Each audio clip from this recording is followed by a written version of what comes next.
Segment of the show for today. The topic is the Somalia pirate crisis, and of course we have with us to continue our conversation dealing with this crisis in a real sense in Somalia, Professor Robert Pickard from Tennessee State University, as well as Middle Tennessee State University. And of course, Professor Pickard, let us pick up where we left off. I think we went into that first segment. We stayed too long in that segment, and so let's sort of pick up at where we left off to have you to talk about Somalia and some of the crises that you see there. Okay, now first of all, I wrote an article which was published this past Tuesday, the 12th, on Somalia, and really about what was called the axis of upheaval. The historian Neil Ferguson, who I'm sure you're familiar with, wrote a recent article in Foreign Policy magazine entitled Axis of Upheaval, in which he says that three factors can predict lethal organized violence. First of all, ethnic disintegration, economic volatility, and thirdly, empires in decline. When structures of imperial rule have crumbled, battles for power surely are most bloody. He mentioned several countries there. He talked about Russia might be joining that list. The Congo, of course, is very much, the Congo for 12 years has been torn apart in rebellion.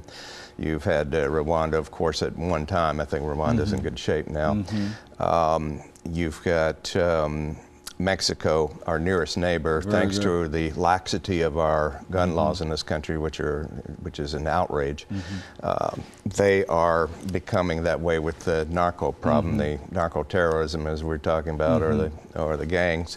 Somalia has, since 1990, basically been an anarchy. Of course, we had soldiers there for a short time, and we had to leave. And the problem with the pirates is nothing new. They've been poaching their neighbor Kenya's wildlife for a long time. As you know, rhino horn is sold as an aphrodisiac in Asian countries. And they have also become a training ground for groups like Al-Qaeda and others that other terrorist groups, as well as criminal organizations.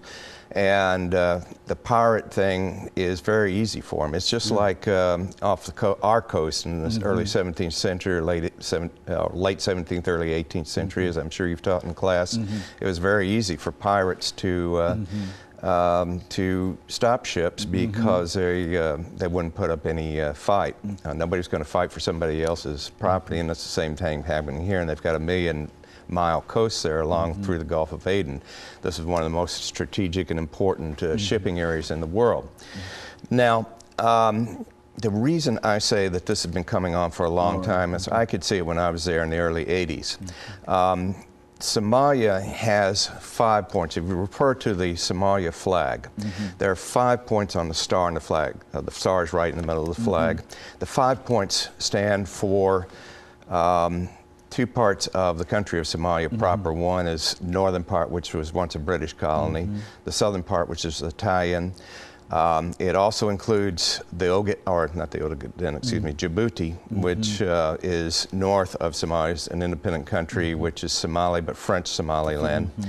You have a large part of Ethiopia there called the Ogaden, which are ethnic Somali, and part of Kenya, which is Somali. And so all of these places Somalia claims. Now, the Organization of African Unity, of course, has been against any kind of changing borders because, quite frankly, as I'm sure you know, the Europeans drew the borders of the African countries to suit their own purposes, very arbitrarily and capriciously.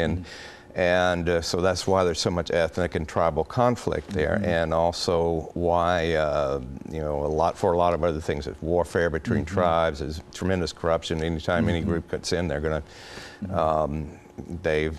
you know, particularly in countries that have oil like Angola, they're going to try to take this. Now, what happened with Somalia in 1976, of course, Haile Selassie, who ruled the country very benevolently for many years, was overthrown by a new group led by a man named Mengistu. And Haile Selassie had always left the Ogaden alone. They didn't have any interest in being part of Somalia, neither really did Djibouti or parts of Kenya. But they began oppressing and trying to remove the Somali people from their land. It's possibly because of the mineral wealth there. Nobody is really sure, but but thousands of refugees began leaving. Obviously, the Ethiopians, if they caught these people trying to leave, they would chop off their hands. Okay. So I saw a lot of people without hands. In your own experiences? Yes, exactly. Exactly. Now, when they got into Somalia, they were the same ethnic group, the same tribe, as a matter of fact, as the people, the host country. That's very unusual. Very unusual in most of these countries, and it was a major crisis coming on kind of the tail end of the Cambodia crisis, or about the same time actually as the Cambodia crisis. And UNHCR wanted to justify its budget. UNHCR came in to manage this, but they didn't register the refugees, so there's no possibility of telling who was a refugee and who was not, because of the ethnic, well, the same group of people. So right at first, the food was being distributed. It was being sent out from the capital, Mogadishu, and trucks, and the trucks would head straight up to Djibouti, sell the truck, sell the merchandise. People were starving. This was food that was supposed to be for the refugees. Right, exactly. Now, finally, the UNHCR brought in CARE, ELU CARE, Emergency Logistics Unit, to distribute the food. And they actually, in the early days when they had the first UN volunteers there, they were actually riding shotgun on the trucks to make sure they got where they went. By the time I'd gotten there, it had calmed down a little bit, but what had happened is the country had become dependent on refugee aid. They claimed that there were over 1 million refugees, like 1,300,000 refugees, which was far more than there were, probably about 400,000. UNHCR just arbitrarily decided on a figure of 700,000. But constantly they were claiming, the place where Jalalaxy was the name of the town where I ran my, where I ran the operation, there might have been about 14,000 refugees. They claimed there were 85,000 refugees. This is about 4 times the population of Murfreesboro at that time. And it's just ridiculous, and everybody knew it. And we would tell privately, in private conversations, we'd tell these people with the Somali government, look, you're not fooling anybody. Everybody knows what's going on. You think we're stupid? And they would pay no attention. They had a very, fatalistic, there's something about Islam that's very fatalistic in a way.